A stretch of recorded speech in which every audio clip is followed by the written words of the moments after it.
Recently, along with my colleague Mary Gamba, we spoke with Kim Guadagno. She was the former lieutenant governor of New Jersey who heads up an organization called the Mercy Center down in Monmouth County. Mercy Center is a not-for-profit organization. They deal with food insecurity. They deal with homelessness. They deal with a whole range of issues in challenged urban communities in Monmouth County.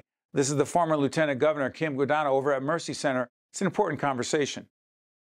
We're honored to be joined by our great friend, Kim Guadagno, who is not only the former Lieutenant Governor of the great state of New Jersey, she's the Executive Director of Mercy Center. The website will be up for Mercy Center. Kim, it is so great to have you on Lessons in Leadership. Welcome. Well, thank you very much, Steve. We have a lot to talk about, I think. Kim, tell everyone what Mercy Center is so people can find out more and, frankly, find a way to give back. It's very simple. We just want to end generational poverty in our lifetime.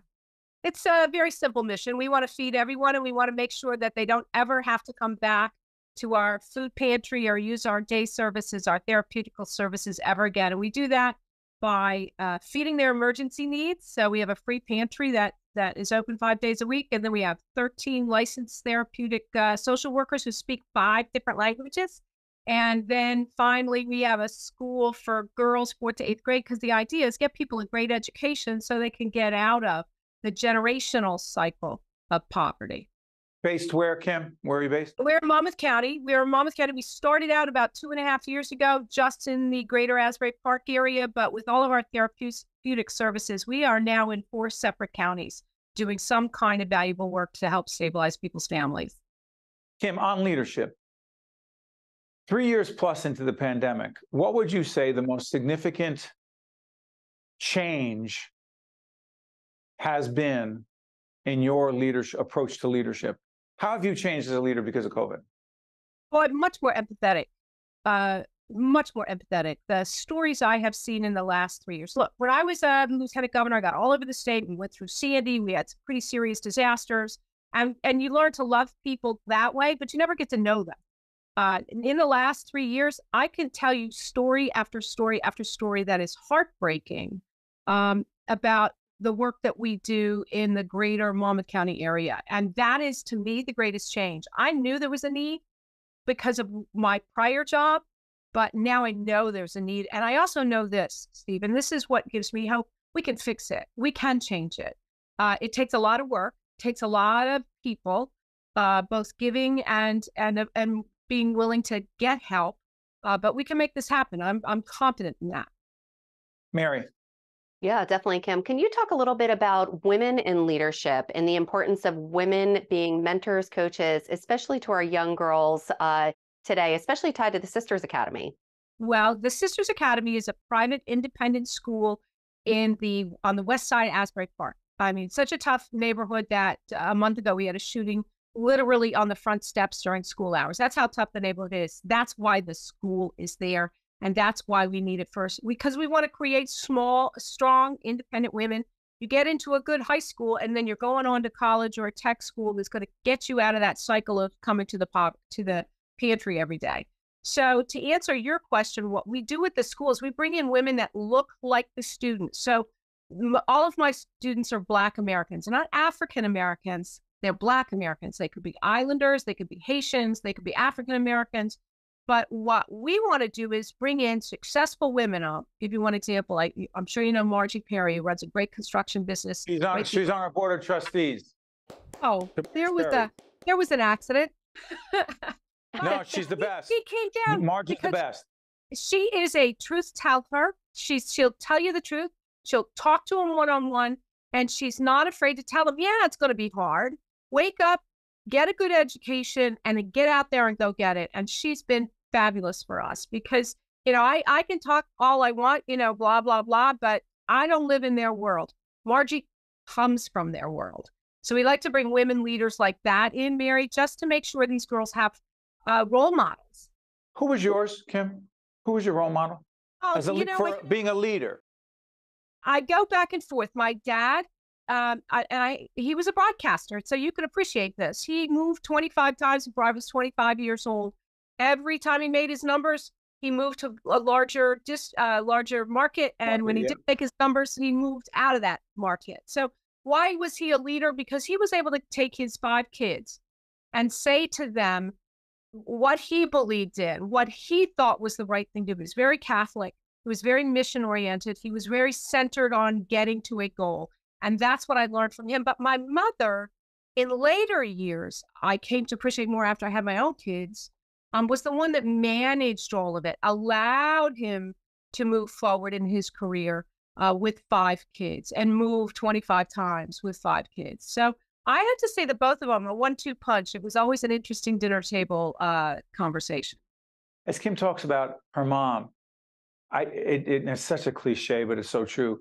Women running, leading, managing the home and everything that means and the people in it, that's leadership. Go ahead, Mary. And going to work. And going to work. Oh, yeah. And going to work. Oh, let us talk. Right, Mary? That thing. We did all that in high heels, skirt, and, you know, and went to work on a paycheck. Sorry. Exactly. You got the glue sticks in one side of your pocketbook and the paintbrushes in the other. It's crazy. Definitely. Talk about, we have a nonprofit television production company as well.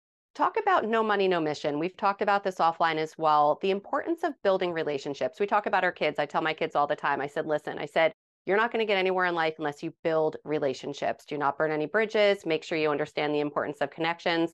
But tie that back to leadership, relationship building, and philanthropy and fundraising. Why is that important? You have an hour? Yeah.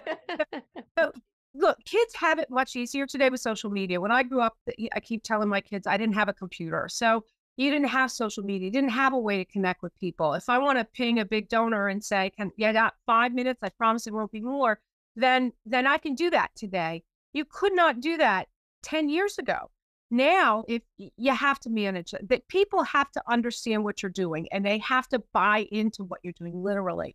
I mean, it used to be when I was raising money for a political campaign, they had to buy into the candidate personally. And let me tell you how much easier it is to raise money when you talk about sick children or hungry children or getting these children out of this cycle of poverty by getting them a good education. It's so much easier if you tell that story than if you just say, hey, I need your $5 and walk away. You have to spend a lot of time. You have to engage. A one-shot deal isn't going to help. You know this already. It's not going to help you. You need long-term sponsors. You need long-term committed donors, funders, and whether they're engaged writing a check or engaged on my board or engaged in volunteering or engaged in speaking to my kids at the school, all of those things will make them valuable ambassadors for what we do, whether it's write a check or do a fundraiser or a food raiser or go to a golf outing. All of those things, there's no single answer, I think. And you also have to have a really good Rolodex. Yeah, you do. Kim, before we let you go, we've known each other a long time, but I'm curious about this. Your level of passion, you talked about your empathy before and how it's changed you. Your level of passion, intensity of your passion, and its connection to your leadership style, not an accident. Oh, no, it's a direct connection. You have to have a focus or a mission that you believe in. You have to, like a politician, you have to be authentic. But when you are in the nonprofit world, you have to believe it. It has to be in your heart. Or as I like to say, if you don't cry once a day doing what we do, then you're not connecting with the people that you serve, which are the people coming in off the street needing help. And to me, if you don't cry once a day, I don't want you in my organization. You're not going to be helpful to anybody. So you need to focus. You need to be really, really flexible. So COVID made you very flexible. And then you need to have the guts to carry through and follow through on every little thing that comes across your desk. Kim, thank you so much. We appreciate the work that you're doing with your colleagues at Mercy Center. We look forward to coming down there and joining the team and working with you. All the best, Kim. Thanks, Steve. Thank you, Mary. See you later. That's Kim Guadagno. That's Mary Gamba. We'll be right back. One-on-One with Steve Adubato is a production of the Caucus Educational Corporation, celebrating 30 years in public broadcasting. Funding has been provided by IBEW Local 102, Operating Engineers Local 825, NJM Insurance Group, Delta Dental of New Jersey, Rutgers University, Newark, Wells Fargo.